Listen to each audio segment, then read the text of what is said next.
ഈ വീഡിയോയിൽ കുറേ നിർണായകമായിട്ടുള്ള ഡെവലപ്മെൻറ്റ്സ് ആണ് നമ്മൾ നോക്കുന്നത്. അതിൽ നമ്മൾ ആദ്യമേ തന്നെ അമേരിക്ക വീണ്ടും വീണ്ടും വളരെ സ്ട്രെസ്ഫുള്ളായിട്ട് പറയുകയാണ്. എന്താണ്?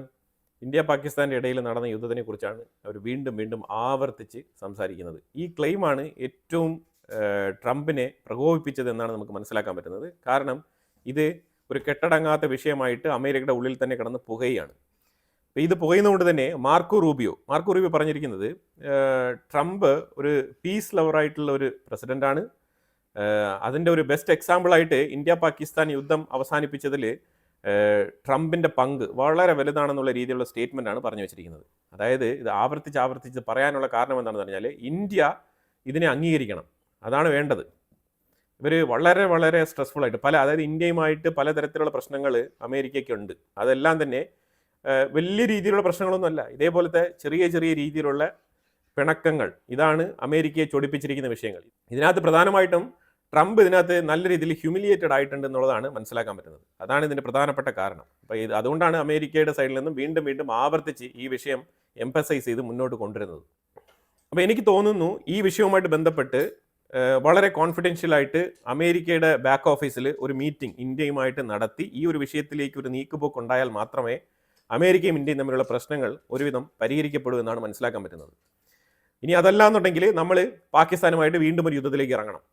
ആ ഒരു ടൈമിൽ ട്രംപ് ഇതേപോലെ വന്ന് വീണ്ടും ഇടപെടും. അപ്പം ആ ഇടപെടലിന് നമ്മൾ എങ്ങനെ റെസ്പോണ്ട് ചെയ്യുന്നു എന്നുള്ളതിനനുസരിച്ചിരിക്കും ബാക്കിയുള്ള കാര്യങ്ങൾ. അതല്ലാന്നുണ്ടെങ്കിൽ 3 വർഷത്തേക്ക് ട്രംപ് ഇങ്ങനെ ഇന്ത്യയെ പിൻ ചെയ്ത് ആയിരിക്കും മുന്നോട്ട് പോവുക. അതാണ് മനസ്സിലാക്കാൻ പറ്റുന്നത്. മൊത്തത്തിൽ അമേരിക്കയുമായിട്ടുള്ള ഒരു നയതന്ത്ര ബന്ധത്തിൽ ശരിക്കും അമേരിക്കയിൽ ട്രംപ് മറ്റുള്ള മേഖലകളിൽ, അതായത് നമ്മൾ അമേരിക്കയുമായിട്ട് വെച്ചിരിക്കുന്ന കോൺട്രാക്ട്, ക്വാഡ് എഗ്രിമെൻ്റ് ആയിക്കോട്ടെ, അതേപോലെ തന്നെ മറ്റു പല മേഖലകൾ അമേരിക്കയുമായിട്ട് സഹകരിച്ച് പ്രവർത്തിക്കുന്ന ഡിഫൻസ് മേഖല ആയിക്കോട്ടെ, ഇതിലെല്ലാം തന്നെ ഒരു രീതിയിലുള്ള ബുദ്ധിമുട്ടും അമേരിക്ക ഉണ്ടാക്കില്ല. കാരണം ഇതൊക്കെ അമേരിക്കയ്ക്കും കൂടി ഗുണമുള്ള ജോയിന്റ് ഇൻട്രസ്റ്റ് ഉള്ള വിഷയങ്ങളാണ്. അപ്പോൾ അതുകൊണ്ട് രണ്ട് രാജ്യങ്ങൾക്കും താല്പര്യമുള്ള വിഷയങ്ങളിൽ അമേരിക്ക ഒരിക്കലും ഇന്ത്യക്കെതിരെ ഒരു നിലപാടും എടുക്കില്ല. പക്ഷേ അതേസമയം ഇന്ത്യക്ക് നേട്ടമുണ്ടാക്കുന്ന രീതിയിൽ ഏതെങ്കിലുമൊക്കെ ഒരു സംഗതികൾ വരുന്നെങ്കിൽ അതിൽ ഇടപെടും. അതാണ് ഇതിനകത്ത് നമുക്ക് മനസ്സിലാക്കാൻ പറ്റുന്നത്.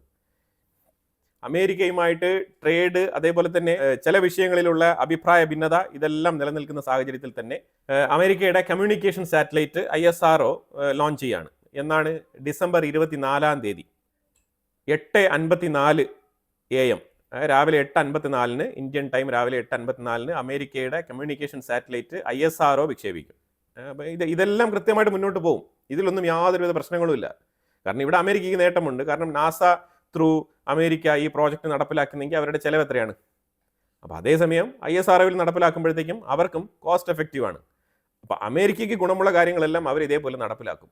അതിനൊരു രീതിയിലുള്ള തടസ്സങ്ങളും അവർ പറയില്ല. പക്ഷേ മറ്റു പല രീതിയിലും അവർ നമ്മളെ ഉപദ്രവിച്ചുകൊണ്ടേയിരിക്കും എന്നുള്ളതാണ് മനസ്സിലാക്കേണ്ടത്. പിന്നെ പാകിസ്ഥാന് വേണ്ട സൂപ്പ് റെഡിയാകുന്നുണ്ട്.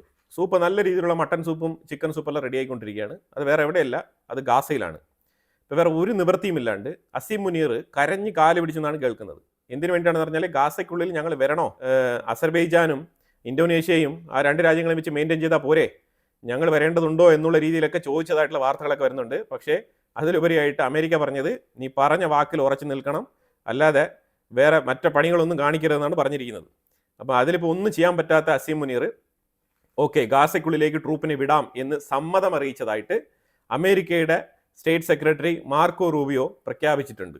ഇനി ഒന്നും ചെയ്യാൻ കഴിയില്ല, ഗാസയിലേക്ക് ട്രൂപ്പിനെ വിടുക, അല്ലാതെ വേറെ മാർഗമില്ല. പക്ഷേ ഗാസ ഒരു വിചിത്രമായിട്ടുള്ള ഒരു സ്ഥലമായിട്ട് മാറാൻ പോവുകയാണ്. അത് മാത്രമാണ് മനസ്സിലാക്കാൻ പറ്റുന്നത്. മിക്കവാറും ഈ പാകിസ്ഥാനി സോൾജേഴ്സ് എല്ലാം അവിടെ പാലസ്തീനിൽ പോയിട്ട് അവിടെയുള്ള സ്ത്രീകളെ വിവാഹം കഴിച്ച് അവിടെ പാകിസ്ഥാനുമായിട്ട് ബന്ധപ്പെട്ട ഒരു പുതിയ തരത്തിലുള്ള ഒരു ജനറേഷനെ ഉണ്ടാക്കാനുള്ള സാധ്യതയുണ്ട്. അത് നമുക്ക് വളരെ വ്യക്തമായിട്ട് മനസ്സിലാക്കാൻ പറ്റുന്നുണ്ട്. അപ്പോൾ കൂടുതൽ ഡെക്കറേഷൻ്റെ ആവശ്യമൊന്നുമില്ല, ഇവരെ നേരെ പോവും, അവിടെ വിവാഹം കഴിച്ച് പാലസ്തീനികളായിട്ട് മാറും. അത് മാത്രമാണ് നമുക്ക് മനസ്സിലാക്കാൻ പറ്റുന്നത്. എനിവേ നടക്കട്ടെ കാര്യങ്ങൾ, എങ്ങനെ വരുന്നു എന്നുള്ളത് നമുക്കൊന്ന് നോക്കിയിരുന്ന് കാണാം.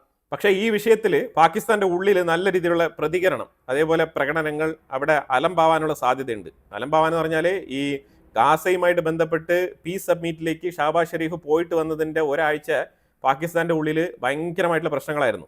ഷാബാസ് ഷെരീഫിനെതിരെ പൊങ്കാലയായിരുന്നു.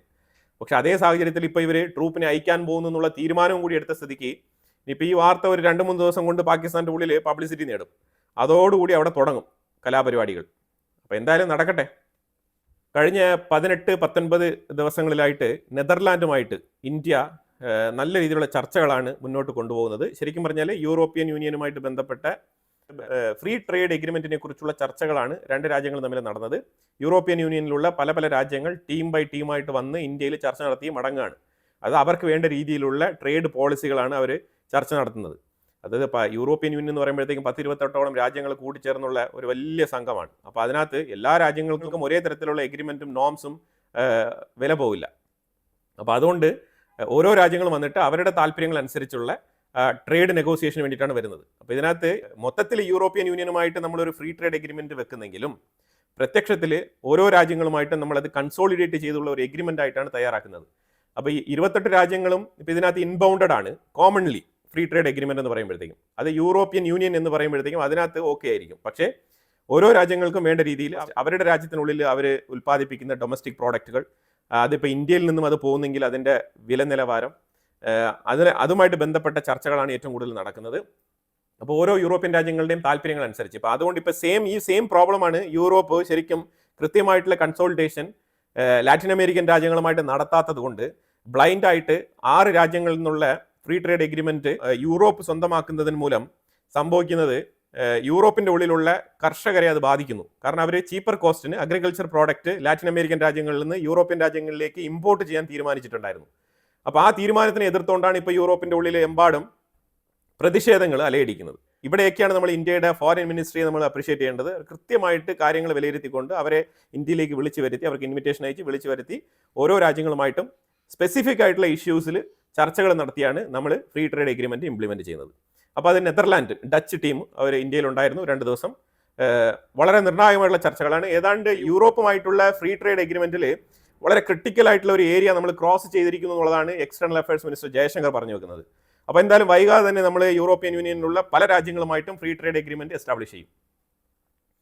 ഇതെല്ലാം തന്നെ നമ്മൾ ലോങ് റൂട്ടിൽ നമ്മൾ ചിന്തിച്ച് നോക്കണം. ഞാൻ ഇന്നലത്തെ വീഡിയോയിൽ തന്നെ പറഞ്ഞിട്ടുണ്ടായിരുന്നു, INSTC international north south economic corridor ഇത് മാർച്ച് 2026 നമ്മൾ ഇത് ലോഞ്ച് ചെയ്യും.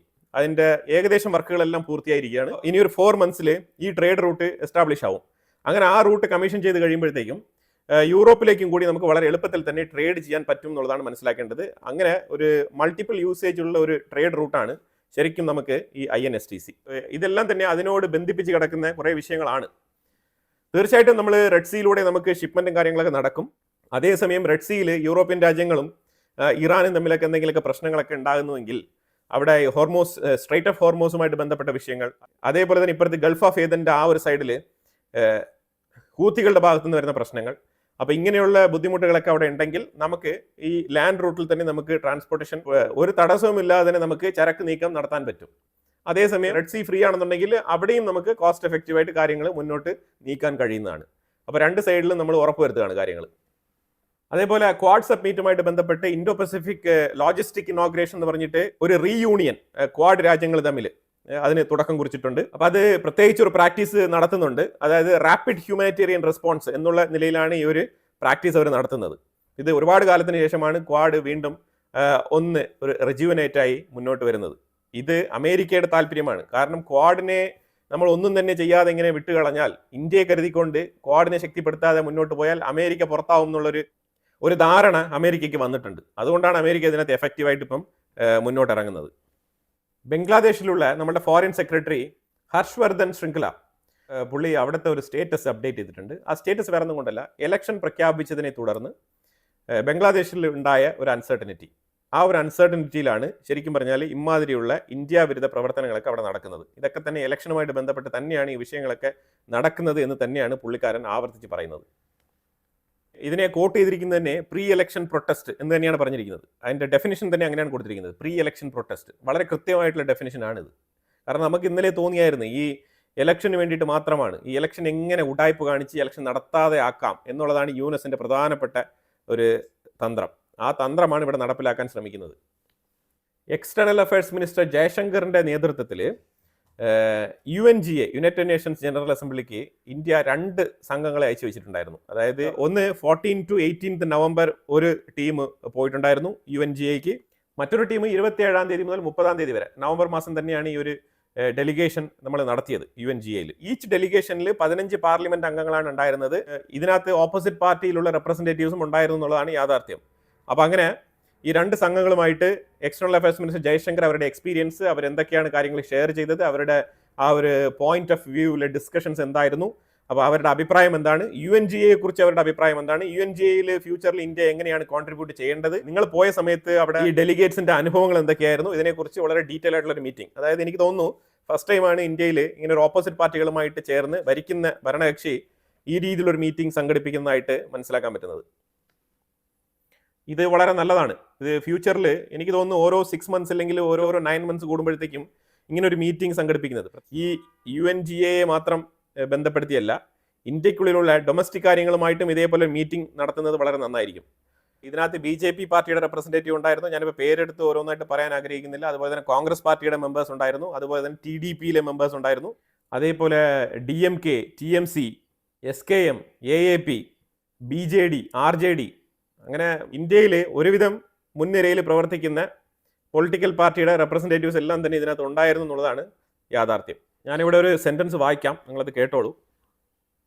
ഒരുപാട് നാൾക്ക് ശേഷം എന്ന് പറഞ്ഞാൽ ചരിത്രത്തിൽ ആദ്യമായിട്ടായിരിക്കും ഇന്ത്യയെക്കുറിച്ച് ഈ വ്യക്തി ഇങ്ങനെ ഒരു സ്റ്റേറ്റ്മെൻറ്റ് പുറപ്പെടുവിക്കുന്നത്. അപ്പോൾ ഇതിനൊരു മാറ്റം സംഭവിക്കേണ്ടത് ഈ കാലഘട്ടത്തിന് അനിവാര്യമാണ്. അപ്പോൾ എന്തായാലും ഞാൻ ആദ്യം സെൻറ്റൻസ് അങ്ങ് വായിക്കാം. India exemplifies fusion of tradition and modern science at global traditional medicine summit. അതായത് വേൾഡ് ഹെൽത്ത് ഓർഗനൈസേഷൻ ഇന്ത്യയുടെ ആ ഒരു ഗ്ലോബൽ മെഡിസിൻ സബ്മിറ്റുമായിട്ട് ബന്ധപ്പെട്ട വിഷയത്തിൽ ഇന്ത്യയുടെ കോൺട്രിബ്യൂഷൻ അതിനെ അപ്രിഷ്യേറ്റ് ചെയ്തുകൊണ്ട് വേൾഡ് ഹെൽത്ത് ഓർഗനൈസേഷൻ്റെ ചെയർപേഴ്സണായിട്ടുള്ള ടെഡ്രോസ് അദാനം ആദ്യമായിട്ട് ഇന്ത്യയെ പുകഴ്ത്തിക്കൊണ്ടൊരു സ്റ്റേറ്റ്മെൻറ്റ് പറഞ്ഞിരിക്കുകയാണ്. ഇതിൻ്റെ കാരണം എന്താണെന്ന് മനസ്സിലായല്ലോ. അതായത് 3 ദിവസങ്ങൾക്ക് മുമ്പ് ഇന്ത്യൻ പ്രധാനമന്ത്രി മോദി എത്യോപ്യ സന്ദർശിച്ചിട്ടുണ്ടായിരുന്നു. എത്യോപ്യയിൽ ഇന്ത്യൻ പ്രൈം മിനിസ്റ്ററിന് വാം വെൽക്കമാണ് കിട്ടിയത്. എത്യോപ്യയുമായിട്ട് ഒരുപാട് കോൺട്രാക്റ്റുകൾ സൈൻ ചെയ്തിട്ടുണ്ട്. അതുപോലെ ഇന്ത്യയിലുള്ള ഏതാണ്ട് 600ഓളം കമ്പനികളെ അങ്ങോട്ട് പ്രവർത്തിപ്പിക്കാനുള്ള കരാറുകളും കാര്യങ്ങളൊക്കെ റെഡിയാക്കിയിട്ടുണ്ട്. അപ്പം വളരെ ശക്തമായിട്ടുള്ള ഒരു ഗ്ലോബൽ സൗത്ത് ലീഡർഷിപ്പ് എന്നുള്ള നിലയിലുള്ള ഒരു മീറ്റിംഗ് ആണ് നടന്നത്. അപ്പോൾ അതിൻ്റെ ഒരു എഫക്റ്റ് കണ്ടു തുടങ്ങുന്നുണ്ട് എന്നുള്ളതാണ് ഈ ഒരു സ്റ്റേറ്റ്മെൻറ്റിൽ നിന്ന് നമ്മൾ മനസ്സിലാക്കേണ്ടത്. എത്യോപ്യ കൃത്യമായിട്ട് ചൈനയും ഇന്ത്യയും ഒരു ബാലൻസ്ഡ് ആക്ടിൽ കൊണ്ടുപോകാനാണ് തീരുമാനിച്ചിരിക്കുന്നത് എന്നാണ് മനസ്സിലാക്കാൻ പറ്റുന്നത്. ഒരു പക്ഷേ എത്യോപ്യ ചൈനയോട് മാത്രം കൂറ് കാണിച്ച് നിൽക്കുന്ന ഒരു സാഹചര്യമാണ് ആഗ്രഹിക്കുന്നതെങ്കിൽ ടെഡ്രോസ് അദാനത്തിൻ്റെ പക്കൽ നിന്നും ഇങ്ങനൊരു സ്റ്റേറ്റ്മെൻറ്റ് പുറത്തു വരില്ല. അതാണ് നമ്മൾ ആദ്യം മനസ്സിലാക്കേണ്ടത്. സോ എത്യോപ്യയിൽ ഒരു ചേഞ്ച് സംഭവിച്ചിട്ടുണ്ട്. അപ്പം പ്രൈം മിനിസ്റ്ററിൻ്റെ ഒരു വിസിറ്റ് അവിടെ വർക്ക് ചെയ്യുന്നു എന്നുള്ളതാണ് നമ്മൾ മനസ്സിലാക്കേണ്ടത്. അപ്പോൾ എന്തായാലും കുറേ ഇമ്പോർട്ടൻ്റ് ആയിട്ടുള്ള വിഷയങ്ങളാണ് നമ്മൾ ഇതിനകത്ത് പങ്കുവച്ചത്. ഇതിനെക്കുറിച്ചുള്ള അഭിപ്രായങ്ങൾ കമൻറ്റ് ബോക്സിൽ രേഖപ്പെടുത്തുക. കൂടുതൽ വാർത്തകളുമായിട്ട് അടുത്ത വീഡിയോയിൽ വരാം. Thank you so much.